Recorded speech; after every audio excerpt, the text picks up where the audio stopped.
Students, welcome to आयुरेज।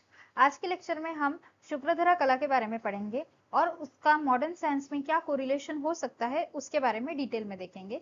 So let's get started.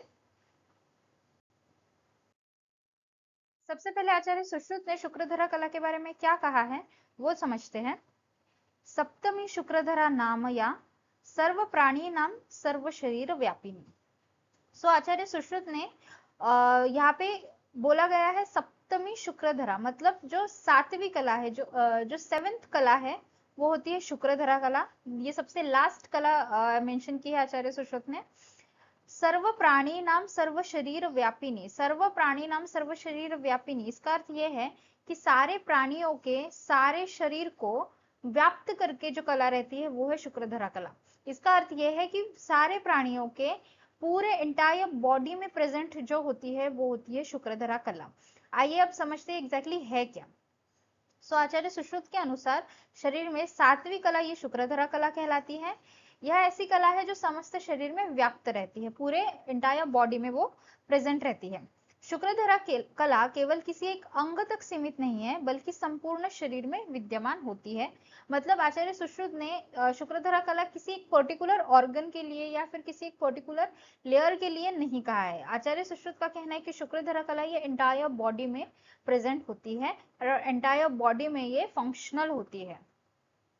Ayurveda में शुक्र केवल वीर्य या फिर सेमेन नहीं है।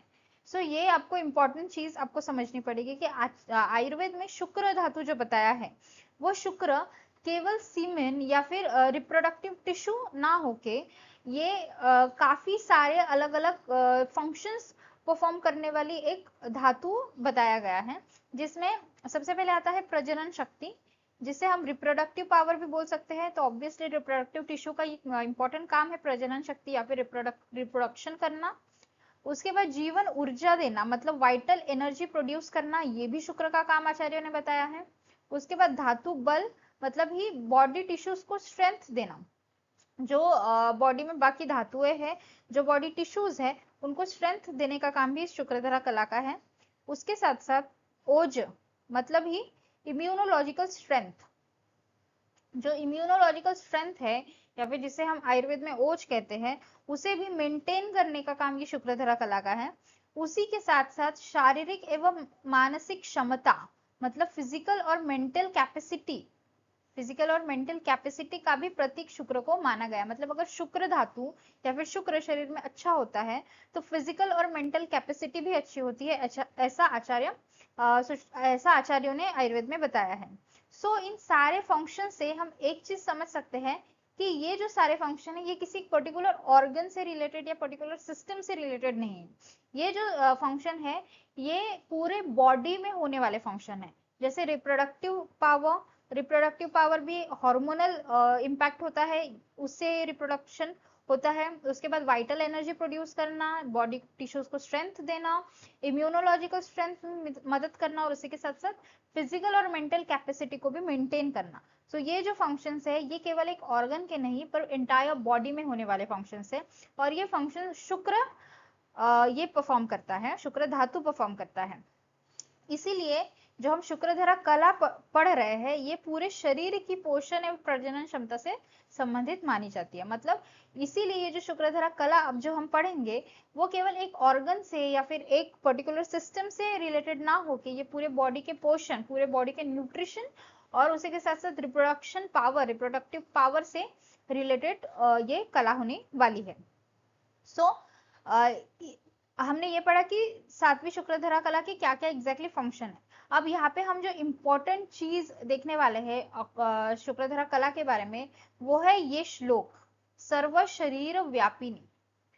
अब हम इस पूरे लेक्चर में एग्जैक्टली ये सर्व शरीर व्यापिनी, मतलब ये शुक्रधरा कला मॉडर्न साइंस के एनाटॉमी से या फिर मॉडर्न साइंस के फिजियोलॉजिकल पॉइंट ऑफ व्यू से हम कैसे इस शुक्रधरा कला को समझेंगे और इसका ये सर्वव्यापिनी ये फंक्शन समझेंगे, आइए वो देखते हैं।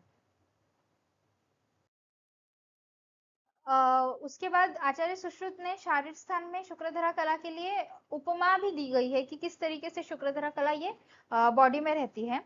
वो है यथा पयसु सर्पिस्तु गुड़श्चेक्षोरसो यथा शरीरेषु तथा शुक्रम ऋणाम विद्या भीषक वर, ठीक है।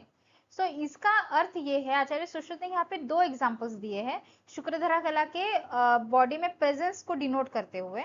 सबसे पहला एग्जांपल है यथा पयसु सर्पिस्तु। इसका अर्थ ये है, जिस तरीके से दूध में घी प्रत्यक्ष दिखाई नहीं देता लेकिन सूक्ष्म रूप में उपस्थित रहता है, जिस तरीके से दूध में घी प्रेजेंट होता है वो हम दूध में दिखाई नहीं देता कि घी है, बट जब उस पे दूध में प्रोसेसिंग होती है तो वो अल्टीमेटली घी के फॉर्म में डेवलप हो जाता है या फिर ट्रांसफॉर्म हो जाता है। सो इसका मतलब ये है कि दूध में घी के अंश होते हैं बट वो दिखाई नहीं देते, ये प्रॉपर प्रोसेसिंग के बाद या कुछ समय के बाद वो एविडेंट होते हैं। और दूसरा जो एग्जाम्पल है वो है गन्ने में रस भीतर विद्यमान होता है। जिस तरीके से शुगर कैन, मतलब जो गन्ना होता है उसके अंदर रस होता है पर वो रस बाहर से दिखाई नहीं देता है, वो तभी दिखाई देता है जब हम उसे उसका रस निकालते हैं या फिर उसे खाते हैं। तो जिस तरीके से दूध में घी होता है बट दिखता नहीं है और गन्ने में रस होता है पर वो दिखता नहीं है, उसी तरीके से जो शुक्र धातु है ये संपूर्ण शरीर में सूक्ष्म रूप से व्याप्त रहता है। जो शुक्र धातु है या फिर शुक्रधरा कला हम जिसे बोलेंगे, ये पूरे बॉडी में सूक्ष्म रूप से, मतलब बहुत माइन्यूट फॉर्म में पूरे बॉडी में प्रेजेंट होती है बट वो एविडेंटली दिखती नहीं है। यह केवल वीर्य के रूप में सीमित नहीं है, मतलब ये केवल स्पर्म या फिर जिसे हम बोलेंगे वीर्य उसके रूप में सीमित नहीं है, बल्कि ये शरीर की प्रजनन क्षमता, जो हमने देखा कि रिप्रोडक्टिव कैपेसिटी, बल, पोषण, उत्साह और जीवन शक्ति का आधार माना गया है। मतलब ही ये केवल रिप्रोडक्शन के लिए नहीं बट इन सारे फंक्शंस के लिए भी यूजफुल ऐसा धातु है और ऐसी कला है, ठीक है। अब इसका मॉडर्न कोरिलेशन अगर हम देखें तो इसे हम सबसे पहले तो हम इसे कंपेयर कर सकते हैं body wide reproductive and endocrine regulatory system, जिसके अंडर आता है HPG एक्सिस।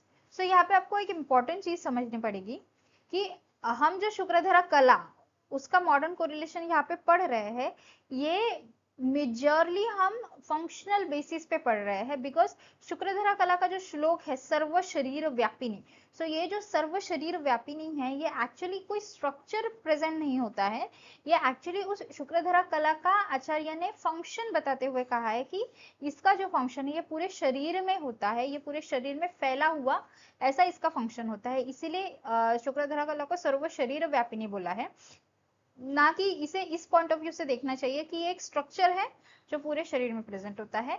ये एक्चुअली एक फिजियोलॉजिकल फंक्शन है जो कि पूरे बॉडी में होता रहता है। ओके, सो इसीलिए सबसे पहला जो कोरिलेशन है वो हम देखेंगे बॉडी वाइड रिप्रोडक्टिव और एंडोक्राइन रेगुलेटरी सिस्टम। रिप्रोडक्शन और एंडोक्राइन का जो रेगुलेटरी सिस्टम है जिसे ही हम HPG एक्सिस, मतलब हाइपोथैलेमस, पिट्यूटरी और गोनाडल एक्सिस, इससे समझ सकते हैं हम, उससे इस कला को और इसके सर्व शरीर व्यापिनी इस फंक्शन को हम कंपेयर करके समझ सकते हैं। उसके बाद सेकंड कंपैरिजन यहाँ पे आ जाता है जर्मिनल एपिथेलियम का और ओवेरियन फॉलिक्यूल का। जर्मिनल एपिथेलियम और ओवेरियन फॉलिकल, ये जो दो स्ट्रक्चर्स है इसे हम कुछ पॉइंट तक हम इसे स्ट्रक्चरली शुक्रधरा कला से कंपेयर कर सकते हैं on the basis of the definition of कला। जो कला की डेफिनेशन है धातु और आशय के बीच मर्यादा, सो इस डेफिनेशन को डिफाइन करने के लिए या फिर इस डेफिनेशन को प्रूव करने के लिए हम शुक्रधरा कला का स्ट्रक्चर जर्मिनल एपिथेलियम और ओवेरियन फॉलिकल से कंपेयर करके समझ सकते हैं। और hormonal influence through out the body, ये वही चीज है जो HPG एक्सिस में हम देखेंगे। ओके, सो मेजरली यहाँ पे हम दो चीजें देखेंगे, एक है फिजियोलॉजिकल कोरिलेशन जिसे हम सर्व शरीर व्यापिनी से करेंगे, और एक है एनाटॉमिकल कोरिलेशन जिसे हम धातु आशयांतरम मर्यादा इस श्लोक से समझेंगे। सो आइए डिटेल में देखते हैं। सबसे पहले जो हमने देखा, द श्लोक says Shukradhara Kala is present throughout the body, सर्व शरीर व्यापिनी, जो हमें देखना है सबसे पहले हम फिजियोलॉजिकल कोरिलेशन समझते हैं। सो जिस तरीके से शुक्रधरा कला या फिर शुक्र ये सर्व शरीर व्यापिनी बोला गया है, उसी तरीके से ये जो HPG मतलब ही हाइपोथैलेमिक पिट्यूटरी गोनाडल एक्सिस है, ये भी पूरे बॉडी में फंक्शन करता है। किस तरीके से आइए समझते हैं। Similarly, the hypothalamic, pituitary and gonadal axis regulates reproductive function through hormonal communication. So ये जो axis है ये रिप्रोडक्टिव फंक्शन परफॉर्म करता है थ्रू हार्मोनल कम्युनिकेशन। आप सबसे पहले ये समझ लीजिए कि एचपीजी एक्सिस एग्जैक्टली है क्या और इसके फंक्शन क्या होते हैं। उसके बाद हम इसका सर्व शरीर व्यापिनी से कोरिलेशन देखते हैं। ये जो एचपीजी एक्सिस है ये हार्मोनल कम्युनिकेशन होता है बिटवीन हाइपोथैलेमस, पिट्यूटरी ग्लैंड और गोनाड्स। गोनाड्स में आते हैं टेस्टिस और ओवेरिस।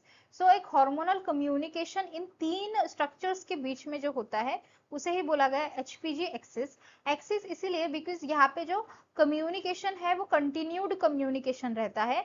यहाँ पे नेगेटिव प्लस पॉजिटिव फीडबैक ये दोनों चीजें यहाँ पे रहती है। ओके ये जो हॉर्मोन्स होते हैं एचपीजी एक्सिस में जो हार्मोन रिलीज होते हैं इनका मेन फंक्शन क्या होता है। ये ग्रोथ के लिए रिस्पॉन्सिबल होते हैं, ग्रोथ में मदद करती है, बॉडी को स्ट्रेंथ देती है, मूड के लिए भी रिस्पॉन्सिबल होती है, लिबिडो भी प्रोड्यूस करती है which is a sexual desire for a person. उसके बाद टिश्यू नरिशमेंट और रिप्रोडक्टिव कैपेसिटी ये इस हार्मोनल कम्युनिकेशंस के और इन हार्मोन्स के मेन फंक्शन है। आइए अब देखते हैं ये एग्जैक्टली हार्मोनल कम्युनिकेशन होता कैसे है। सबसे पहले हम देखेंगे हाइपोथैलेमस। ओके सबसे पहले हम देखते हैं हाइपोथैलेमस। जो हाइपोथैलेमस आप यहाँ पे इस पिक्चर में देख सकते हैं, हाइपोथैलेमस जो कि ब्रेन में प्रेजेंट होता है वो सबसे पहले क्या करता है जीएनआरएच मतलब गोनाडोट्रोपिन रिलीजिन हार्मोन। ये जो हार्मोन है जीएनआरएच ये रिलीज करता है हाइपोथैलेमस। ये जो हार्मोन है जीएनआरएच ये कब एग्जैक्टली रिलीज होता है। ये हार्मोन सबसे पहले हाइपोथैलेमस रिलीज करता है नियर द प्यूबर्टी और near the beginning of the puberty. जब प्यूबर्टी स्टार्ट होने वाली होती है तब हाइपोथैलेमस जीएनआरएच रिलीज करता है फॉर द फर्स्ट टाइम। उसके बाद ये जो जीएनआरएच है ये जाता है एंटीरियर पिट्यूटरी में। Okay as you can appreciate here यहाँ पे जाता है ये एंटीरियर पिट्यूटरी में। जीएनआरएच जब एंटीरियर पिट्यूटरी में जाता है तो एंटीरियर पिट्यूटरी क्या करता है, एंटीरियर पिट्यूटरी ये स्टिम्युलेट हो जाता है और एंटीरियर पिट्यूटरी एलएच और एफएसएच ये दोनों हार्मोन रिलीज करते हैं। एलएच मतलब आ जाता है luteinizing hormone, LH is the luteinizing hormone और FSH is follicle stimulating hormone. ये दोनों हार्मोन रिलीज होते हैं from the anterior pituitary. Anterior pituitary LH और एफएसएच रिलीज करके कहाँ भेजता है, वो भेजता है गोनाड्स में। गोनाड्स में आ जाते हैं टेस्टिस और ओवेरिज। आप यहाँ पे देख सकते हो टेस्टिस और ओवेरिज में एलएच और एफएसएच ये एंटीरियर पिट्यूटरी से निकल के इन दोनों गोनाड्स में पहुंच जाते हैं, testes in males and ovaries in females. और अब वहां पे पहुंच के ये क्या करते हैं, मेल्स में क्या करता है एफएसएच। अगर हम सबसे पहले एफएसएच की बात करें तो टेस्टिस में एफएसएच जब पहुंचता है तो वो क्या करता है स्पर्मेटोजेनेसिस स्टिम्युलेट करता है, मतलब स्पर्म का फॉर्मेशन यहाँ पे स्टार्ट हो जाता है बाय फॉलिकल स्टिम्युलेटिंग हार्मोन। और वही एफएसएच फीमेल्स में क्या करता है, ये फीमेल में फॉलिकुलर डेवलपमेंट, ओवेरीज में जो फॉलिकल्स प्रेजेंट होते हैं उन फॉलिकल्स का डेवलपमेंट और डेवलप करना शुरू करता है ये एफएसएच हार्मोन जो ओवेरीज में प्रेजेंट होते हैं। ओके एफएसएच हार्मोन फीमेल में क्या करता है फॉलिकल डेवलपमेंट करता है और मेल में स्पर्मेटोजेनेसिस के लिए मदद करता है। और अब एलएच की अगर हम बात करें तो एलएच जो हार्मोन है, एलएच जब मेल में जाता है टेस्टिस में जाता है तब क्या करता है टेस्टोस्टेरोन सिक्रिएशन वो प्रोड्यूस करता है। ओके टेस्टोस्टेरोन को वो सिक्रेट करता है एलएच मतलब ल्यूटेनाइजिंग हार्मोन। और जो फीमेल में जाता है तो फीमेल में वो क्या करता है एलएच ये ओव्यूलेशन कॉज करता है, मतलब जब एलएच फीमेल ओवेरीज में रहता है, फीमेल गोनाड्स में रहता है तब ओव्यूलेशन होता है और उसी के साथ साथ प्रोजेस्टेरॉन का सिक्रिएशन भी यहाँ पे होता है। ओके आप इस चीज को अच्छे से समझिए कि सबसे पहले क्या हुआ है, ये सीक्वेंस आप देखिए। सबसे पहले हाइपोथैलेमस ने जीएनआरएच रिलीज किया है, जीएनआरएच सिक्रेट करके उसने भेजा एंटीरियर पिट्यूटरी को। एंटीरियर पिट्यूटरी उस जीएनआरएच से क्या हो जाता है स्टिम्युलेट हो जाता है और एलएच और एफएसएच ये सिक्रेट करके भेज देता है गोनाड्स में, मेल और फीमेल गोनाड्स में। और ये एलएच और एफएसएच मेल और फीमेल गोनाड्स में जाकर क्या करते हैं, मेल में जाके एफएसएच करता है स्पर्मेटोजेनेसिस और एलएच करता है टेस्टोस्टेरोन को रिलीज। ओके और वही फीमेल गोनाड्स में जाके एफएसएच क्या करता है फॉलिकल्स का डेवलपमेंट शुरू कर देता है और उसी के साथ साथ ओव्यूलेशन करने में और प्रोजेस्टेरॉन रिलीज करने में LH ये रिस्पॉन्सिबल होता है या फिर मदद करता है, ठीक है। और ये जो टेस्टोस्टेरोन इन मेल और ईस्ट्रोजन और प्रोजेस्टेरोन इन फीमेल है, इन्हें ही बोला गया है सेक्स हॉर्मोन्स, क्योंकि यही हॉर्मोन्स आगे जाके प्रेगनेंसी के लिए रिस्पॉन्सिबल होते हैं, मेंस्ट्रुएशन के लिए रिस्पॉन्सिबल होते हैं, और उसी के साथ साथ सेकेंडरी सेक्सुअल कैरेक्टर्स के डेवलपमेंट के लिए भी ये रिस्पॉन्सिबल होते हैं। ये इन जो हॉर्मोन्स का फंक्शन, ऑल एंड ऑल अगर हम फंक्शंस देखें तो वो यही फंक्शन है जो हमने पढ़े कि ये जो हॉर्मोन्स है ये ग्रोथ के लिए रिस्पॉन्सिबल होते हैं, स्ट्रेंथ देते हैं, मूड के लिए रिस्पॉन्सिबल होते हैं, बिकॉज मूड भी इन हॉर्मोन्स के ऊपर डिपेंड होता है, साथ ही साथ सेक्सुअल डिजायर जिसे लिबिडो बोला गया है उसके लिए रिस्पॉन्सिबल होते हैं, टिश्यू नरिशमेंट और रिप्रोडक्टिव कैपेसिटी के लिए भी ये हॉर्मोन्स रिस्पॉन्सिबल होते हैं। तो जिस तरीके से हमने यहाँ पे देखा कि ये जो पूरा फंक्शन है ये ब्रेन से लेके गोनाड्स तक फैला हुआ है, लाइक ब्रेन से स्टार्ट हो रहा है और ये जाके गोनाड्स तक आ रहा है, और ये पूरे इंटायर बॉडी ट्रैवल कर रहा है, हाइपोथैलेमस से पिट्यूटरी, पिट्यूटरी से ये गोनाड्स में आ रहा है, और उसके बाद जो हॉर्मोन्स रिलीज हो रहे हैं, जो एट द एंड जो हॉर्मोन्स हमें मिल रहे हैं जिसे हम सेक्स हार्मोन बोल रहे हैं, ये हार्मोन बॉडी के डिफरेंट साइट्स में जाके अपने फंक्शन परफॉर्म कर रहे हैं, जैसे कि सेकेंडरी सेक्सुअल कैरेक्टर डेवलप करना। ये सेक्स हार्मोन्स ही सेकेंडरी सेक्सुअल कैरेक्टर डेवलप करते हैं, जिसमें आ जाते हैं प्यूबिक हेयर, एक्जिला हेयर, उसी के साथ साथ वॉइस का चेंज होना, क्योंकि प्यूबर्टी के बाद ये सारे चेंजेस हमें देखने को मिलते हैं, ब्रेस्ट डेवलपमेंट होता है, सो ये सारी चीजें प्यूबर्टी के बाद ही देखने को मिलती है, और ये होता है because of the sex hormones. तो ये सेक्स हॉर्मोन्स बॉडी के डिफरेंट पार्ट्स में जाते हैं और ये सेकेंडरी सेक्सुअल कैरेक्टर डेवलप करते हैं, इसीलिए हमने शुक्रधरा कला को सर्व शरीर व्यापिनी इस चीज से हम समझ सकते हैं, इसीलिए आचार्य सुश्रुत ने शुक्रधरा कला को सर्व शरीर व्यापिनी कहा है, बिकॉज ऑफ दिस फंक्शन। हम इस फंक्शन से शुक्रधरा कला के सर्व शरीर व्यापिनी का फंक्शन हम समझ सकते हैं, ओके। ये एक हार्मोनल रिलेशन हम इसमें देख सकते हैं। फिर से जो हमने एग्जैक्टली अभी पढ़ा कि किस तरीके से HPG एक्सिस काम करता है, उसे और अच्छे से समझते हैं, स्टेप वाइज हमने क्या क्या पढ़ा उसे एक बार रिवाइज करते हैं। तो सबसे पहले स्टेप 1 क्या थी, हाइपोथैलेमस ये GnRH रिलीज करता है, सो हाइपोथैलेमस ने रिलीज किया है GnRH। उसके बाद स्टेप 2 है GnRH स्टिमुलेट करता है एंटीरियर पिट्यूटरी को, सो GnRH यहाँ पे स्टिमुलेट कर रहा है यहाँ पे एंटीरियर पिट्यूटरी को, this is the anterior pituitary, okay. फिर एंटीरियर पिट्यूटरी क्या करता है, पिट्यूटरी क्या रिलीज करता है, FSH और LH, मतलब फॉलिकल स्टिमुलेटिंग हार्मोन और ल्यूटेनाइजिंग हार्मोन। सो एंटीरियर पिट्यूटरी ने रिलीज किया LH और FSH। अभी FSH और LH क्या करते हैं, गोनेड्स के ऊपर एक्ट करते हैं, ये चले जाते हैं गोनेड्स के ऊपर। मेल में टेस्टोस्टेरोन और स्पर्मेटोजेनेसिस के लिए रिस्पॉन्सिबल होते हैं, और फीमेल में ईस्ट्रोजन प्रोजेस्टेरोन रिलीज करते हैं और उसी के साथ साथ फॉलिकल्स का डेवलपमेंट करते हैं, ओके। और स्टेप 5 होती है गोनाड प्रोड्यूस सेक्स हार्मोन्स, वही सेक्स हार्मोन जो है टेस्टोस्टेरोन। टेस्टोस्टेरोन जब मेल में प्रोड्यूस होता है उससे सेकेंडरी सेक्सुअल कैरेक्टर्स डेवलप होते हैं, और ईस्ट्रोजन प्रोजेस्टेरोन फीमेल में प्रोड्यूस होता है और उससे फीमेल्स में सेकेंडरी सेक्सुअल कैरेक्टर्स ये डेवलप होते हैं। सो गोनाड्स प्रोड्यूस सेक्स हार्मोन्स, और गैमेट्स के भी प्रोडक्शन के लिए, जैसे स्पर्मेटोजेनेसिस के लिए और ओव्यूलेशन के लिए ये सेक्स हार्मोन्स मदद करते हैं। सो ये जो फंक्शंस है ये है मेनली HPG एक्सिस जिसे हम बोलेंगे, और इसी HPG एक्सिस को हम शुक्रधरा कला के सर्व शरीर व्यापिनी इस फंक्शन के साथ समझ सकते हैं। नेक्स्ट हम देखेंगे फंक्शंस ऑफ HPG एक्सिस। फिर से हम देखते हैं HPG एक्सिस एग्जैक्टली क्या क्या और किस तरीके से एंटायर बॉडी में वो काम कर रहा है। सबसे पहले रिप्रोडक्टिव फंक्शंस अगर हम इसके देखें तो स्पर्मेटोजेनेसिस के लिए मदद करता है HPG एक्सिस, ओव्यूलेशन के लिए मदद करता है, मेंस्ट्रुअल साइकिल को रेगुलेशन करने का काम और फर्टिलिटी मेंटेन करने का काम। सो ये रिप्रोडक्टिव फंक्शंस हो गए HPG एक्सिस के, जो सेक्स हार्मोन्स वहां से रिलीज हो रहे हैं, जो एंड प्रोडक्ट हमें मिल रहा है HPG एक्सिस का, उससे हो रहा है स्पर्मेटोजेनेसिस, ओव्यूलेशन, मेंस्ट्रुअल साइकिल का रेगुलेशन और फर्टिलिटी मेंटेन होती है। उसके बाद सेकेंडरी सेक्सुअल कैरेक्टरिस्टिक डेवलप करना, ये भी अगेन इंपॉर्टेंट फंक्शन है, जैसे कि beard growth in male, breast development in female, voice changes और बॉडी हेयर का डिस्ट्रीब्यूशन।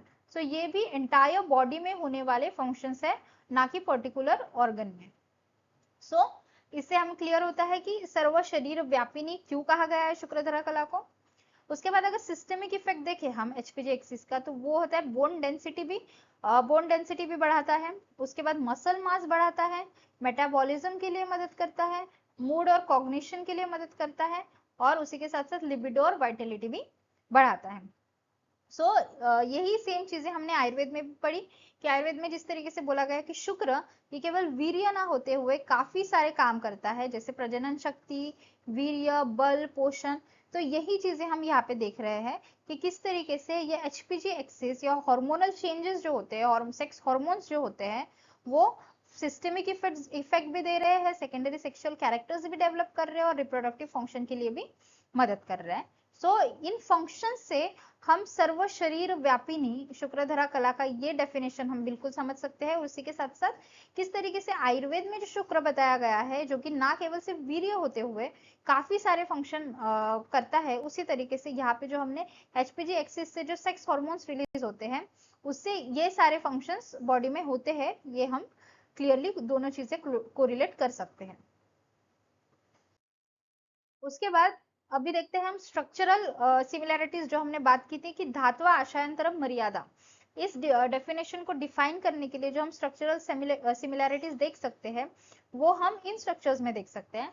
सबसे पहले अगर मेल्स में हम बात करें तो जर्मिनल एपिथेलियम से हम शुक्रधरा कला को समझ सकते हैं। कैसे?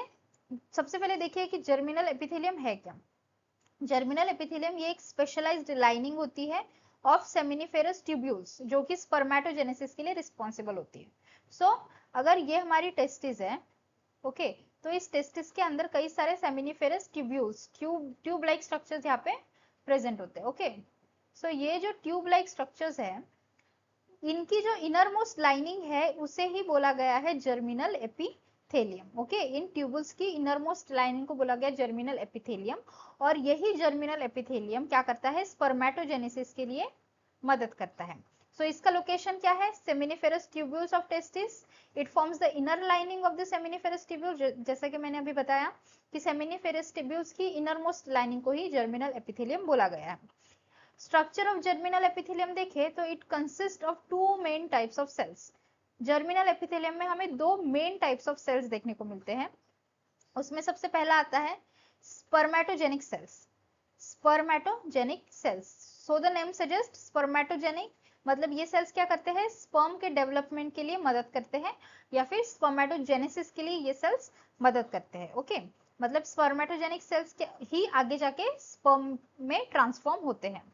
उसके बाद दूसरे जो सेल्स प्रेजेंट होते हैं वो है सर्टोली सेल्स।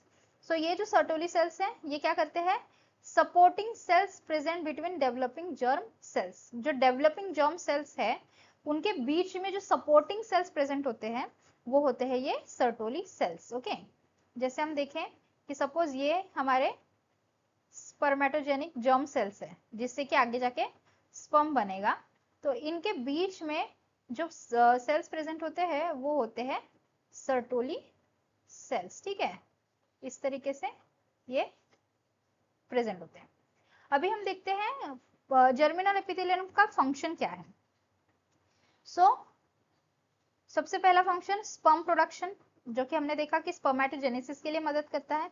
तो सबसे पहला फंक्शन यहाँ पे आ गया sperm production, main because it is the main site of spermatogenesis. उसके बाद सेकंड फंक्शन आ जाता है nourishment, it supports maturation of the sperm cells. जो स्पर्म सेल्स यहाँ पे प्रेजेंट होते हैं उनका मिच्योरेशन करने के लिए जो नरिशमेंट लगती है वो ये जर्मिनल एपिथेलियम ही प्रोवाइड करती है।